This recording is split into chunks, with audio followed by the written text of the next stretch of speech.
güzelliğe. Az kimi belə nənəsi var. Oy nənə nənə can nənə az can sana kurban nənə. Kim belə nənəsi var az kimi belə nənəsi var. Başlamış olay böyle. Ben böyle güzel vermiş zaten. Çok güzel vermiş zaten.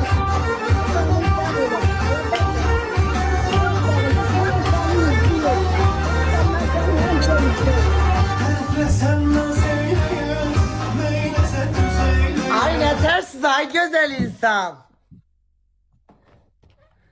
Oy nene Sağ ol, şoktadır. çok sağ ol. Güzel barsın. Nene şoktan uyanamıyor. Ne dersen aynen nene yazıp Siz ne takladı. dersiniz? Vallahi diyeyim. Hoşuma gelir. Size Allah canını sağ eylesin. Çok Az da Allah senin canını sağ eylesin. Ay güzel ne güzel sen Çok sen. sağ Az olun. maşallah. Yaxşılık. Az Allah sana bol urzu, bereket, can sağlık versin. Az Allah seni o uşaklarına çok görmesin. Can sağlık ay güzel. Çok sağ ol. Balam çok sağ ol. Senden razıyım. Bütün hamıya sen kömək eləyirsən. Xəstələrə, hamıya Allah canını sağ eləsin. Çok Adın sağ ol. nədir, ay Gözəl nənəm? bala. Yoksa adınız nedir? Mənim adım Anagül. Anagül haralısınız?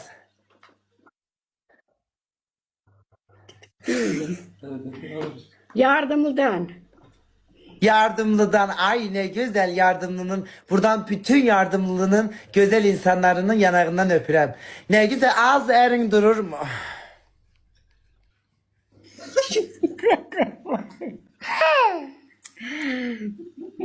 Yoksa yazığı öldürürsen Yok, ha. yok.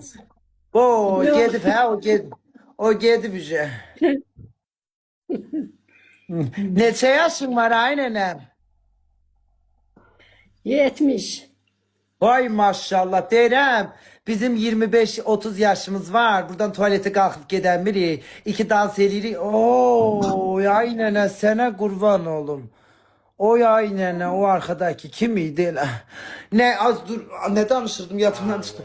He derem ki az o gözüm kamaştı.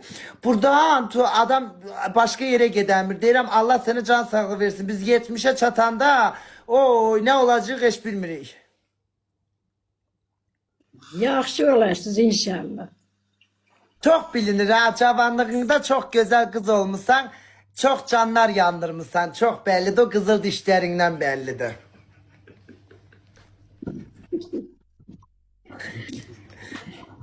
O yardımlı ay o yardımlının güzel kız olmuşsan cavanlığında çok bellidir az canlar yandırmayıp sen ha.